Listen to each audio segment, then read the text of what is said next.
Can we give a big clap offering unto the Lord? Tayo po ay magbigay na malakas na palapak sa ating Panginoon. This is wonderful. I am very challenged with the testimonies of these youths from South Korea. Ako po ay na-challenge para po sa mga testimony ng ating mga kabataan galing sa South Korea. And I think it's also a challenge to our youths. Sana po, yun din yung maging challenge para sa SCF youth natin. Their fathers held on God, hold God tight. Yung heart po nila is nag-hold pa sa Panginoon, sa ating Panginoong And Diyos. today they are here serving God.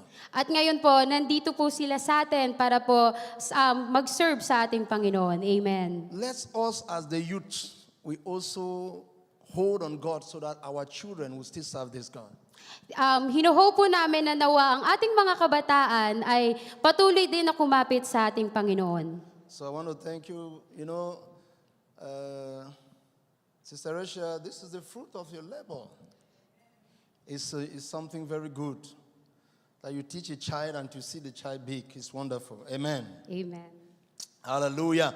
Hallelujah. So, we thank you all for coming here today.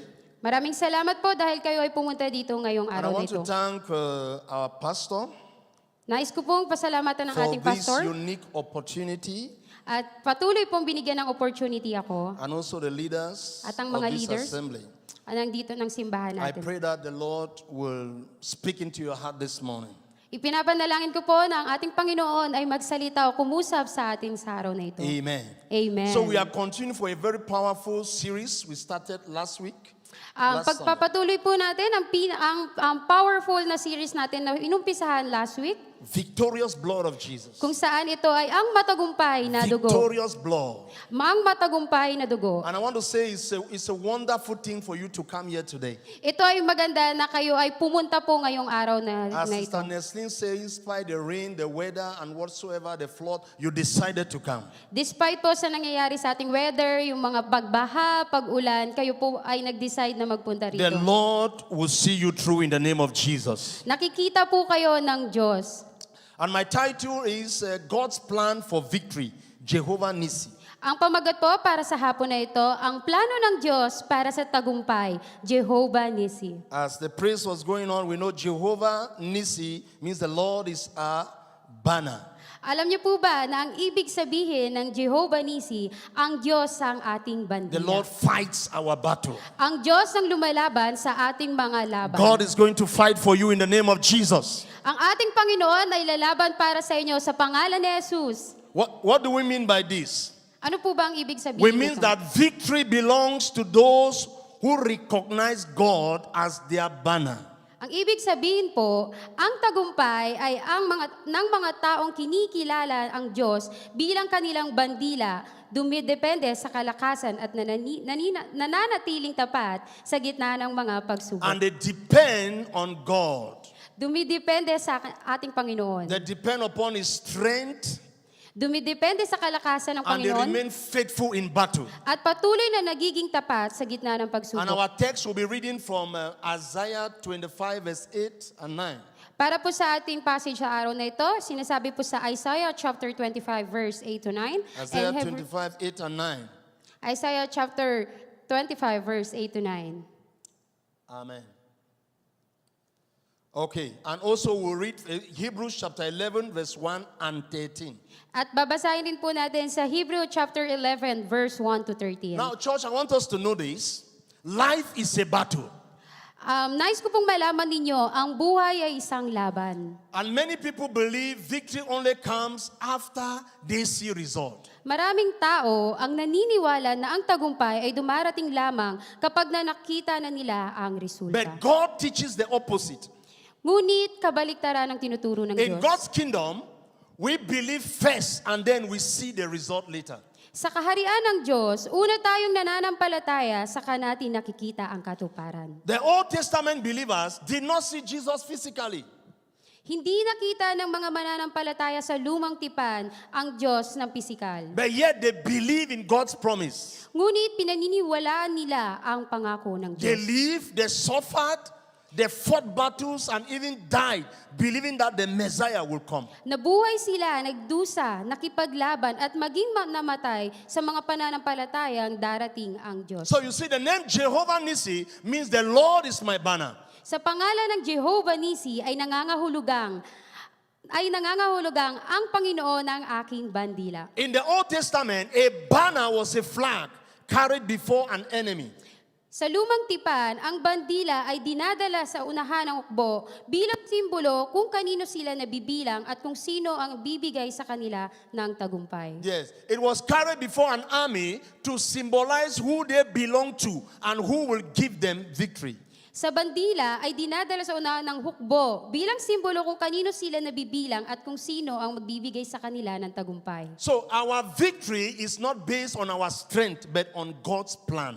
Kaya ang ating tagumpay ay hindi nakabatay sa ating sariling lakas kundi sa plano ng ating So our Diyos. first point here we say is God's victory was planned before it was seen. Sa unang puntos po, ang tagumpay ng Diyos ay naitakda na bago pa ito We makita. can get that in Isaiah 25 verse 8 and 9.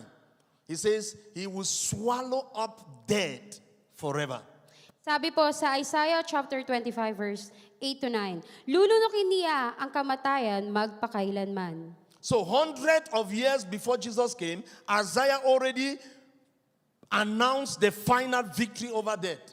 Daang-daang taon bago dumating si Jesus, ipinahayag na ni Isaiah ang ganap na tagumpay laban sa kamatayan. So God's victory is never an emergency plan. Kaya po, ang tagumpay ng Diyos ay hindi kailanman isang biglaang plano. Long before mankind fell into sin, God has already prepared salvation through Christ. Bago pa mahulog ang sangkatauhan sa kasalanan, inihanda na ng Diyos ang kaligtasan sa pamamagitan ni Because Kristo. sometimes we think God has forgotten about us.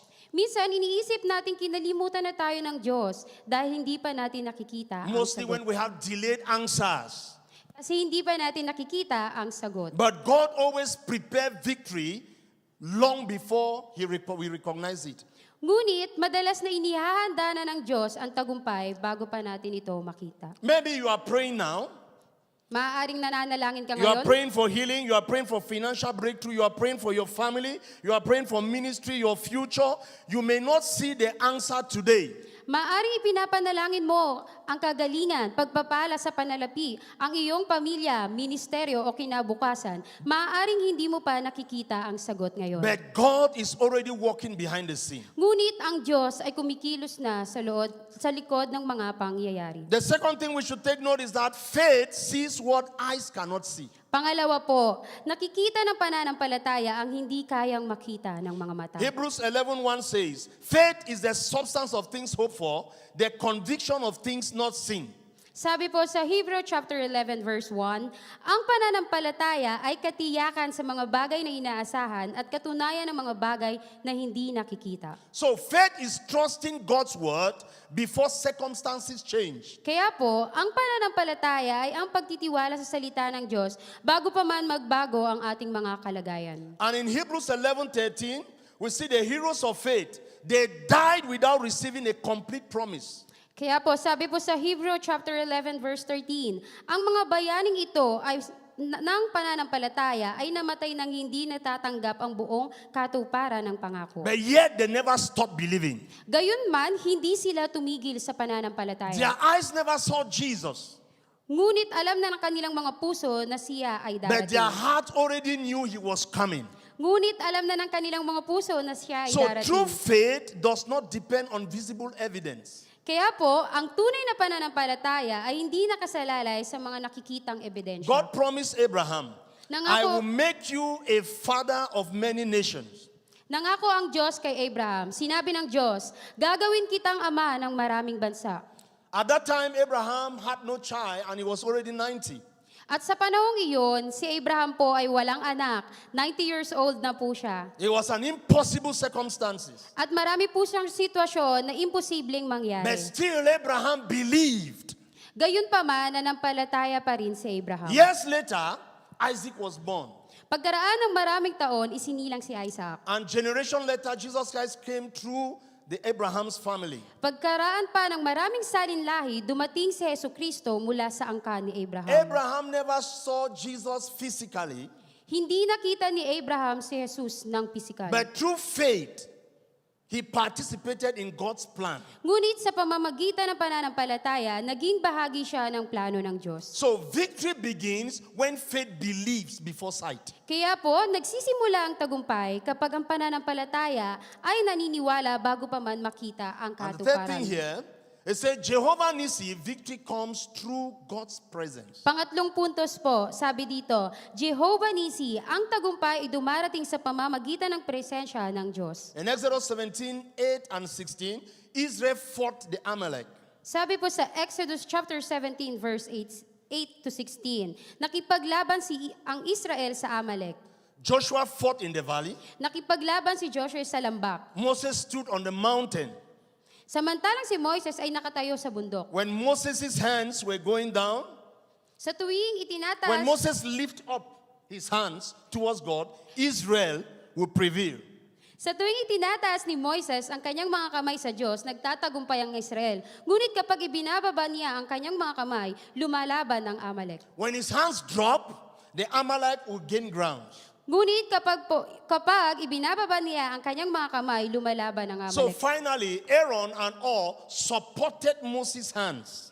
Sa huli, inalalayan ni Aaron at Hor ang mga kamay ni Moises. They did that until sunset. Ginawa po nila yon hanggang sa paglubog ng And now araw. Israel won the At battle. nagtagumpay po ang Israel. Afterward, Moses built an altar and called it Jehovah Nissi, the Lord is my banner. Pagkatapos po nito, nagtayo si Moises ng isang altar at tinawag itong Jehovah Nissi, the Lord is my banner. Now, I just want to say something here. This is very good for leadership in the church. Nais ko lang po ibahagi sa inyo na ito pong kwento ay maganda po sa leadership Moses natin could simbahan. stand for the pastor, Si Moises po ay tumatayo bilang pastor. and then Or and Aaron may stand for the leader supporting the pastor in prayers. At gayon naman po si Aaron at si Hor ay tumatayo bilang suporta ng pastor kundi While ang mga leader. Joshua stands for the other ministries in the church. At ang Joshua naman po ay ito ay ang iba't ibang ministry o mga And when we ministeryo sa do church. it like this, we'll have victory in the name of Jesus. At kapag po ating ginawa ito, ang ating church po ay magkakaroon ng victory sa pangalan ni Jesus. Amen. Amen. So victory came not because Israel had strong weapons. Hindi nagtugumpay ang Israel dahil mas malakas ang kanilang mga sandata. It did not come because they had a large army. No. Hindi rin dahil mas marami silang hukbo. Victory came because God fought for them. Nagtagumpay sila dahil ang Diyos ay lumalaban para sa kanila. Now, our greatest battles are won first in prayers before they are won in public. Ang pinakamalaking laban sa ating buhay ay ang unang napagtatagumpayan sa panalangin bago ito makita ng iba. Now, our greatest battle, the fourth point, our greatest battles are often invisible. Pang-apat po, ang pinakamalaking laban natin ay madalas hindi nakikita. Pastor said this last Sunday. Katulad po na sinabi ng ating pastor last Sunday. Our greatest battles are invisible battles. Ang ating pinakamalaking laban po ay ang hindi nating nakikitang laban. Paul reminds believers in Ephesians 6:12 that we wrestle not against flesh and blood. Ipinaalala po ni Pablo sa mga mananampalataya sa Efeso chapter 6 verse 12, sapagkat ang ating pakikipaglaban ay hindi laban sa laman at dugo. Many battles are not seen physically. Maraming laban ang hindi nakikita ng ating mga mata. For example, temptation, Halimbawa po, temptation, fear, discouragement, anxiety, unforgiveness, pride, doubt. These invisible battles often determines our visible outcome. mga halimbawa po, tukso, takot, paghihina ng loob, pagkakabalisa, hindi pagpapatawad, pagmamataas, pagdududa.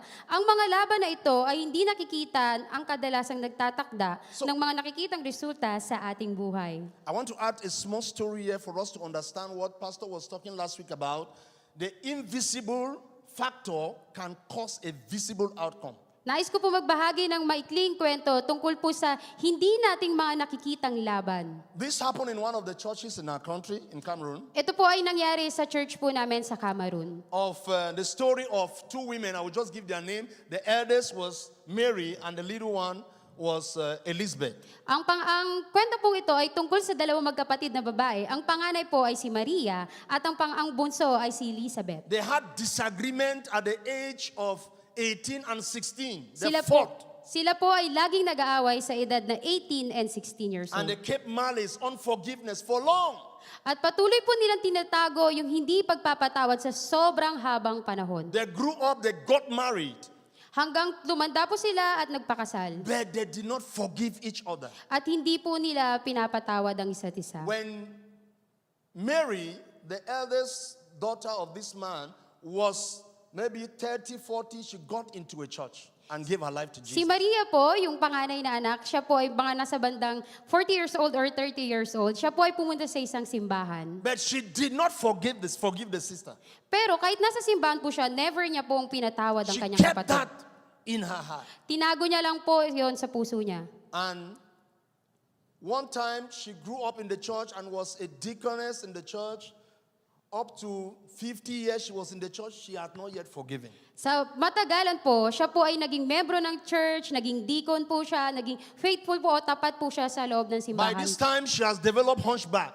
Ngunit po, nagkaroon po siya ng sakit na bukol sa likod or kuba, naging kuba And po the siya. church has prayed. Yung simbahan niya po o yung mga tao po sa simbahan this? niya ay patuloy na The ipinapanalangin church siya. has prayed. Pinanalangin po siya. She had this on the back. Nagkaroon po siya ng bukol sa likod The niya. church prayed for many, many, many, many years. Ang mga tao po sa simbahan niya ay patuloy na nanalangin sa mahabang panahon. And when she was 70, Nung siya po ay nasa 70 years old, a man of God came to that church and wanted to pray for her, and the Lord told the man of God, don't pray. may isa pong pastor na pumunta po sa church nila at sinabi po na ipapanalangin niya yung si Maria. Ngunit nagsalita ang Diyos sa pastor at sinabi ng Diyos, huwag mong ipanalangin si Maria. Then later on, the Lord told the man of God to tell the woman, go and forgive your sister. At sinabi po ng pastor na pumunta ka sa iyong kapatid. The woman started crying that she cannot be Umiyak. Christian in church. That time po, umiyak po yung babae at ayaw niya po o hindi niya po kayang pumunta sa kanyang kapatid. But to cut it short, she accepted to go and do the forgiveness. Pero putulin po natin ang istorya para mas maikse. So- Pumunta po siya sa kapatid niya. Mary went to Elizabeth's house. Pumunta po si Maria sa bahay ni Elizabeth. Elizabeth came out and people came also. Lumabas po si Elizabeth at marami pang tao ang lumabas. And she said, I'm sorry. At nagsabi po si Maria ng Forgive patawad. me for what happened many years back. Patawarin mo ako sa maraming nangyari. The sister forgave her. At si Elizabeth po ay And pinatawad when the niya si sister, Maria. because she was kneeling down, the sister took her up, the hunchback disappeared. Noong panahon po na itinataas ni Elizabeth si Maria sa pagkaluhod, ang kanya pong bukol ay nawala sa likuran. Are we trying to get that? The hunchback disappeared. So, the unforgiveness has attracted a demon. Noong panahon pong iyon, yung kanyang bukol sa likod ay nawala. Dahil po, ang bukol na yon ay atake ng demonyo. And that has affected her body physically. At inapektuhan po ito ng pisikal na So the kapangatawan niya. devil will attack your faith, your hope, your relationship with God, and that is why believers must wear the whole armor of God. Kaya po, inaatake ng diablo ang iyong pananampalataya, pag-asa at ang iyong relasyon sa Diyos. Kaya naman, kailangan isuot ng mananampalataya ang buong baluti ng Diyos. God's victory is already secure in Christ. Panglima, ang tagumpay ng Diyos ay tiyak na sa pamamagitan ni Kristo. The Old Testament believers look forward to Christ. Sa mga mananampalataya po sa lumang tipan ay umaasa sila sa pagdating ni But Kristo. today, we look back to the finished work of Christ. Ngunit ngayon naman, tumitingin tayo sa na matapos na gawain ni Kristo sa krus. Jesus Christ has already defeated sin, Satan, and death, even hell. Natalo na ni Jesus ang kasalanan, si Satanas, kamatayan at impyerno. In Romans 8:37, Sabi po sa Romans chapter it says, 8, we are more than conquerors through Him who loves us. Ngunit sa lahat ng mga bagay na ito, tayo ay higit pa sa mga mananagumpay sa pamamagitan niya na nagmahal sa atin. Victory is not something we create. Ang tagumpay ay hindi isang bagay na tayo ang lumilikha. Victory is something we receive by faith. Ang tagumpay ay isang kaloob na itinatanggap natin sa pamamagitan ng pananampalataya. So receive your victory in the name of Jesus. Kaya isipin natin, Amen. Amen. Amen. Now, imagine a student preparing for an important exam. Isipin natin ang isang estudyanteng naghahanda para sa isang pagsusulit. And some classmates become discouraged. At mayroon pang estudyante, may ilang kaklase na ipinanghihina ng loob sa Yeah, kahinapan they say the pagsulit. exam is difficult. But Sinas- the student faithfully every day before the result, the students study very hard. Marami po nagsasabi sa kanya o nagbibigay ng panghihina ng loob. Pero ngunit, may isang estudyanteng masipag na nag-aaral araw-araw. The student will remain peaceful. Why? May estudyante na patuloy na payapa ang pakiramdam. Bakit kaya? It's because he had already seen the grades. Hindi dahil nakikita na niya ang kanyang marka, Because he trusted and prepared well. kundi dahil nagtiwala siya sa paghahanda ng kanyang ginawa. That is similarly with Christianity. Yan po ay similar o kapareho na sa buhay ng mga Kristiyano. As Christians, we continue to pray, we continue to serve, we continue to give, continue to obey. Bilang isang Kristiyano, patuloy tayo nananalangin, patuloy tayo naglilingkod, patuloy tayo nagbibigay, at patuloy tayong sumusunod. Even before we see the miracle. Kahit hindi pa natin nakikita ang himala. So eventually, God's timing reveals what faith has already believed. Sa tamang panahon ng Diyos, ihahayag niya ang paniniwalaan ng pananampalataya. I will just move to 4. Pang-apat po, How can we experience victory today? paano natin mararanasan ang tagumpay How ngayon? can we experience victory? Paano natin mararanasan ang Number tagumpay? Una, We must trust God's promises magtiwala tayo sa pangako ng Diyos and trust it more than your feelings. nang higit pa sa ating mga Because nararamdaman. feelings can change, Dahil nababago ng damdamin, but the word of God never changes. ngunit ang salita ng Diyos ay hindi man Number kailan. 2, Pangalawa, we should pray consistently. maging tapat sa panalangin. Victory is sustained through prayers. Ang tagumpay ay napapanatili sa pamamagitan ng panalangin. Jesus will pray before he performs a miracle. Madalas munang nanalangin si Jesus bago gumawa ng mga himala. SCF Church, SCF Church. can we ask ourselves this question? Ask yourself and ask your brother. Pwede po ba nating tanungin ang ating sarili at tanungin natin yung mga katabi natin? Why don't you come for prayer set every Wednesday? Bakit to pray? po hindi kayo umaattend sa Wednesday House of Prayer set? Oh, I'm busy. Baka daw busy. Everybody is busy. Everyone. Lahat po tayo ay busy. Those who go there, they are busy. Busy. Listen to me. Makinig po kayo. If you will be sustained in this life, you must be a prayerful person. Kung kayo po ay patuloy na mananatili sa buhay na ito, So don't stay in your homes during prayer time. Make sure you come to pray. wag po kayo lamang mag-i-stay sa mga bahay nyo, kundi pumunta po kayo dito, tayo po ay I manalangin. cannot list all the victories that we have gotten all this time when we pray there in my own personal family. Si pastor po ay lumayo sa pamilya niya para po dito mag-ministry. At hindi niya po mabilang kung gaano karami ang victory o natagumpayan na sa panalangin na ginagawa natin. Obey God even when you do not understand. Just obey Him. Mantampalataya at sumunod bago pa man maunawaan ang lahat. Because faith obeys before it understands everything. Ang pananampalataya ay sumusunod bago pa man maunawaan ang lahat. Stay connected to other believers. Manatiling nakaugnay sa kapwa ng mananampalataya. Aaron and all, they supported Moses. Katulad po ni na Aaron at Hor, umalalay sila kay So Moses. every Christian needs spiritual support. Kaya po ang bawat Kristiyano ay nangangailangan ng espiritual na suporta. Isolation weakens faith. Ang pag-iisa po ay nagpapahina ng Number 5, pananampalataya. keep your eyes onto Jesus. Panglima po, ituon ang iyong paningin sa kay Jesus. Jesus is the author and the finisher of our faith. Si Jesus ang may akda at tagapagsakda ng ating And our pananampalataya. victory is found in Him alone. Ang ating tagumpay ay matatagpuan lamang sa Kanya. So in the Old Testament, Kaya po sa lumang tipan, the saints never saw Jesus physically. yung mga tao puro na banal ay hindi nila nakita si Yet Jesus ng they pisikal. believed. Ngunit sila ay Because they sumampalataya. believed, they experienced. Dahil sila ay nanampalataya, naranasan nila. They experienced God's victory Naranasan nila ang tagumpay ng Diyos before the promise was fulfilled. bago pa man lubusang matupad ang Today we pangako. know Christ has already come. Kaya, Today we know Christ has already come. kaya po, alam po natin na darating po si Kristo. If they trusted a coming Savior, Kapag po kayo ay nagtiwala nagtitiwala sa inyong tagapagligtas, how much more should we trust the risen Savior? how much more pa daw po kung tayo ay naniniwala sa ating Savior na nabuhay ng muli. So no matter what battle Kaya po kahit anong pagsubok na dumating sa inyo, you are facing today, na hinaharap nyo po whether ngayon, spiritual battle, whether emotional, financial, physical, or relational battles, just trust on Jehovah Nissi. ano man ang laban ay kinaharap mo ngayon, spiritual, emotional, pinansyal, pisikal, sa iyong mga relasyon, alalahanin natin si Jehovah Nissi. He will fight for his people. Siya ay lalaban para sa kanyang mga tao. Victory may never come immediately, Maaring hindi agad dumarating ang tagumpay, but it is certain for those who continue to trust and obey God, victory will come. ngunit tiyak ito para sa mga patuloy na nagtitiwala at sumusunod sa Diyos. Ask yourself, Ngayon tanungin po am I natin sarili. trusting only what I can see?